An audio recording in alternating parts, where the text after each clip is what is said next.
Myles Lewis-Skelly. Do you know who he is? You might do if you're an absolute football nut. If you like a bit of Champions League, you probably know who he is. You probably know him from that point rather than him being one of the youngsters who played for Arsenal in the final of the FA Youth Cup in April 2023 when West Ham beat Arsenal 5-1. He wasn't particularly exceptional in that game. Why would he be? All the best young players in that game were West Ham players. And bearing in mind, we'd also thumped Southampton by an even greater scoreline in the semi-final before West Ham had the best crop of youngsters that season. It was going to go and be proven, by the way, the very next season as well, when a lot of those development squad, basically under-18 players, were going to go and play in the under-21s and hold their own, by the way, and very much hold their own. Did really well. Semi-final, a European semi-final as well. I thought they're the best team in Premier League too. Absolutely swashbuckling. West Ham had a wonderful crop of youngsters. So you would have been excused for not noticing. I've written some notes here. I've got to keep looking at him. Myles Lewis-Skelly. See, I don't even know his name properly yet. But he was given quite a bit of analysis and quite a bit of attention following Arsenal's game against Monaco in the Champions League midweek. Why? Because he played very well. He got the start at left back, but it's not the first time that Lewis-Skelly has played in the Champions League for Arsenal this season. That was his third cap. Because Arsenal clearly believe in promoting youth. And when I was watching it, I couldn't help but go and check. I had to go back and check. I didn't watch that game and think, oh, Lewis-Skelly, I remember him from the final, the FA Youth Cup final. I didn't. I don't really remember any Arsenal players. The only Arsenal player I remember from that season was Arsenal and West Ham. The first game of the season for the development squad was actually Arsenal against West Ham. I remember that game well for that season because Pierre-Emerick, just for the under-21s, played really well in central midfield, and Arsenal had a Brazilian winger who I thought was excellent. Lewis-Skelly did not stand out in any way, shape or form for Arsenal. I think the point I'm trying to make is, in terms of promising youngsters, he was nowhere near anything that West Ham had. Anybody watching that game, I think Gideon Kodua got the man of the match in that game. But if you were going to watch that final, you might have thought it was Kodua, you might have thought it was Earthy, you might have thought it was Marshall, you might have thought it was Caelan Casey. There were a lot of contenders because West Ham was so good. So good. And it's been proven because so many of those players have gone on to represent their countries, not just at youth level. In the case of Callum Marshall, he went on and played for the Northern Ireland senior team as well. But we've got England captains. This is a very talented group of young players that West Ham have got. But that was April 2023.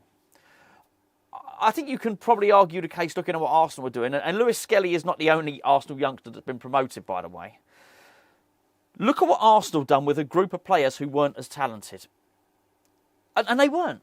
You would not have found a youth coach in the land at that point that would have told you that Arsenal's crop of youngsters were as good as West Ham's. We played them off the park, we beat them. And not because they were bigger or we overpowered them or more athletic. No, we played them off the park using wonderful football. And we just had an outstanding crop of young talent. We actually still do. I think the biggest problem is when you look at things now, you're seeing a situation with West Ham where there is no pathway to the first team for West Ham, and we're being embarrassed.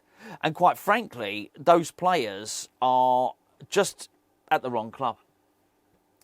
And it's weird because I don't know if West Ham think they found a different way. We've got an alternative way. We don't need to do things like Arsenal or Manchester City or Liverpool or Chelsea. Even Chelsea got young academy players in their team. We don't need to do that. We don't have any. There's no academy players in the West Ham team. You might find that Casey is in the squad, but he won't play every now and again. But West Ham don't have any academy players. We don't believe in it. Don't just take my word for it. Take the words of Julen Lopetegui, who, when he was fighting for his job, told Sky Sports the three things he was tasked with upon getting the West Ham job. Number one, improve the style of football. Number two, improve results. Number three, incorporate these 9 new transfers who have been brought in from outside the club. That was what he was mandated to do. He then reiterated it. The same message came through the next day. There was no mention of him being asked by the club at the point of interview to put players, youth players, and create a pathway to the first team. So that thing that you see, the moniker, the Academy of Football, you see it's festooned everywhere. It's emblazoned on the carpet that covers the running track at the London Stadium. The Academy of Football. It's a lie. It's a meaningless motto. That's not the ethos of the club. It's catchy, but it doesn't mean anything. The suggestion to read it would be that we develop talent, and that's what we do. We don't. In fact, you're better off with that talent being developed elsewhere. And everybody else is showing the way. But I like the example Lewis-Skelly, because he played against us in the FA Youth Cup final. He wasn't as good. He wasn't even the best. He wasn't the best left-sided defender on the pitch. That was one of ours. Funny enough, he was actually playing very, very well at the moment in a completely different position. But we'll get to that a little bit later. So it's not about the talent, it's about the development. Arsenal know how to develop, and Arsenal know how to give a chance to players. And they're playing at a far higher level than West Ham are. And in fact, the most embarrassing thing about all of this, well, it's not the most embarrassing, but it's pretty bad. Do you realise that Arsenal have more West Ham Academy graduates in their first team than West Ham do? Think about that for a second. Arsenal have the West Ham Academy graduate. We don't. There's no room. There's no room in a West Ham squad, and we don't believe in it. Not just Lopetegui doesn't believe in it, but he wasn't even asked to do it. No one above him believes in it. What knows? I don't blame anyone at the academy, by the way. They're doing their job. They're producing the young talent. They hit a brick wall. You have to feel sorry for them. What they say to parents to get them to join West Ham, I don't know. But they can't, with any honesty in their heart, say to the parent of a young academy player, you'll get your chance at West Ham. They probably were able to say it before because Declan Rice. And because Mark Noble was around and up until recently was in the first team, maybe because of Ben Johnson. But once they've gone, and they have, there's no longer an example. The person that gave, I think it was Bilic that gave Declan his start at West Ham, wasn't it? And I think it was then Pellegrini who came in and really used him, turned him from a centre-back into a midfielder. None of the people involved in any of that are at the club anymore, so it's very hard for a youth coach to say, send your kid to West Ham, we'll develop him and we'll turn him into a Premier League player. They're better off elsewhere, almost everywhere else. No minutes. I think that was certainly the stat. I think that was the stat. No minutes. There have been no minutes played this season by any West Ham Academy player. Now that may well have. In all honesty, but I don't think it has. I don't think that's changed at all. I can't. Has Casey come on for a couple of minutes? I don't think he has. It's not Lopetegui's way. It's not. The irony is, it's not the West Ham way. But there's something actually which I think is even more telling than any of this. And I'm going to get to that in just a second. But before I do so, can I please point you in the direction of today's sponsor, the Santa Company. Or the Santa Co. It's actually the santaco.co.uk. We all know, boys and girls, that you can write to Father Christmas. And you should do. If you've not sent your letter to Father Christmas yet, why haven't you? Get it in the post now. Sending a letter to Father Christmas is not the problem. Getting Father Christmas to write back is. And that's how we can help. Because by using the Santa Co, by the way, which there's some West Ham people, some West Ham fans at the Santa Co, by the way, which is how they got in touch with us, you can get Father Christmas to send you a letter. Not any letter, a personalised letter. So mums and dads, you've got to do this, and the link is in the description below because we have got a really good promo code for you. On the most basic package, which is a tenner, we've got money off for you on that. What you do is you click the link below, you go onto the website and you put in your personalised message. Now the important thing is to be detailed. The more detail you give about your child, what your child wants for Christmas, what they've been up to, whether they've been good, whether they've been bad, the more detail you give, the more personalised letter you will receive. This is not just a generic letter. This is a personalised letter. Comes through on a lovely, thick, beautiful paper in a beautiful envelope. And even better than that, there's a QR code with it as well. So as if you want to, you can then scan the QR code and you can get the message read out. My Father Christmas. That's I'm not, obviously. That's my own. That's my own. I've got it doesn't really work with a moustache. Maybe I'll get dressed up for it next time.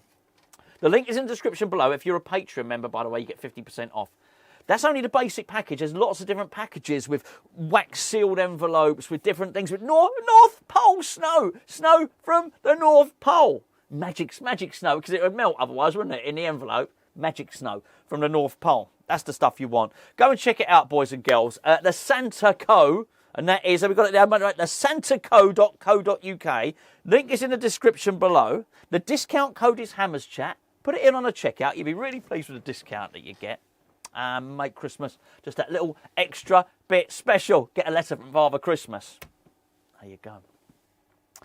I tell you what's not very Christmassy, actually, is just the way that everything has been happening with these West Ham youngsters.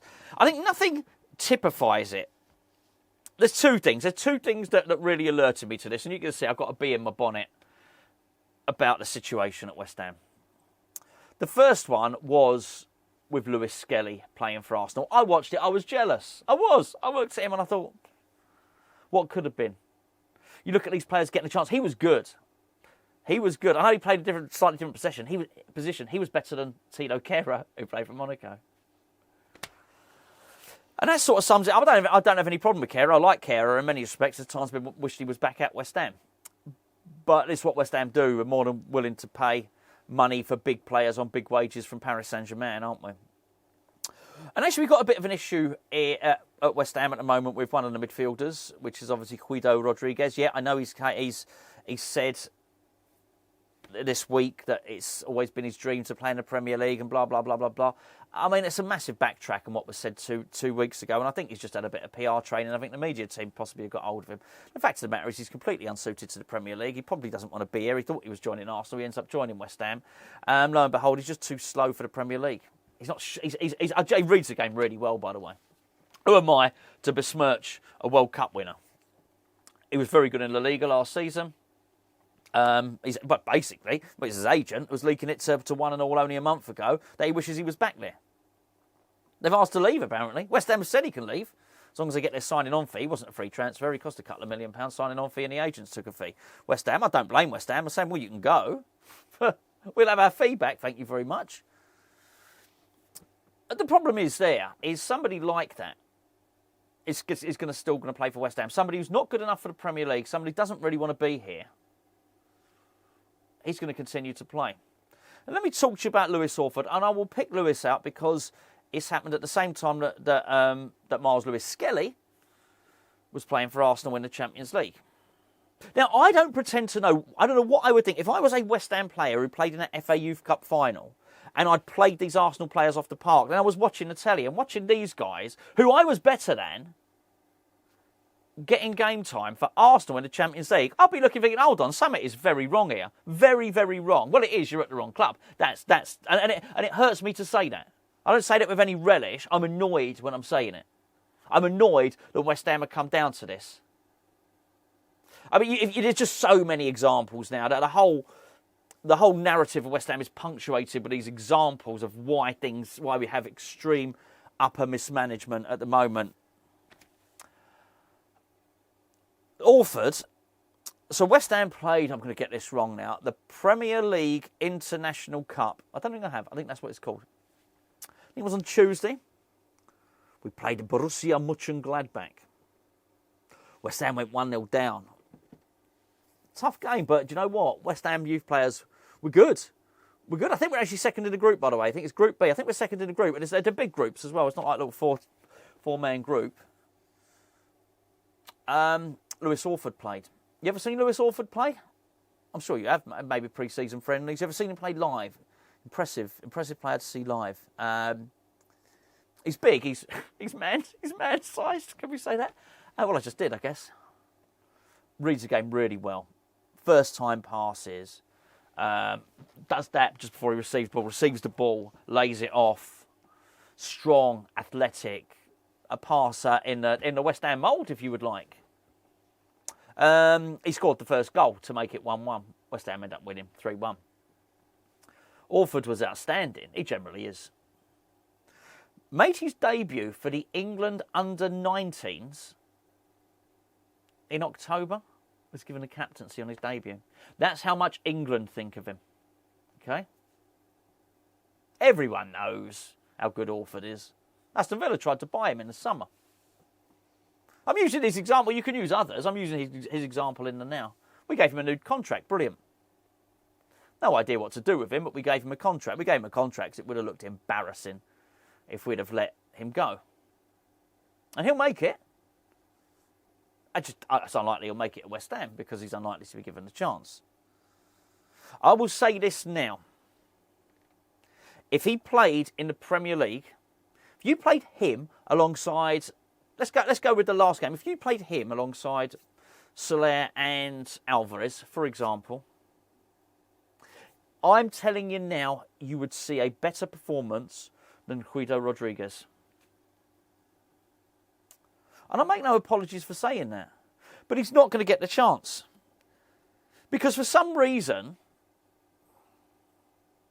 being good at football is not quite good enough. There's more.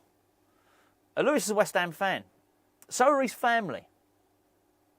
They're West Ham fans. Loves West Ham. Absolutely loves West Ham. So do his family. Honestly, they are West Ham mad. Not enough to be good at football and West Ham mad.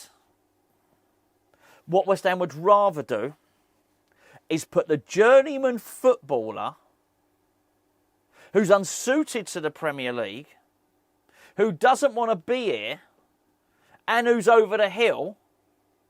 West Ham would rather put him in the first team squad than the England Under-19 captain, who is absolutely brilliant. Let that sink in.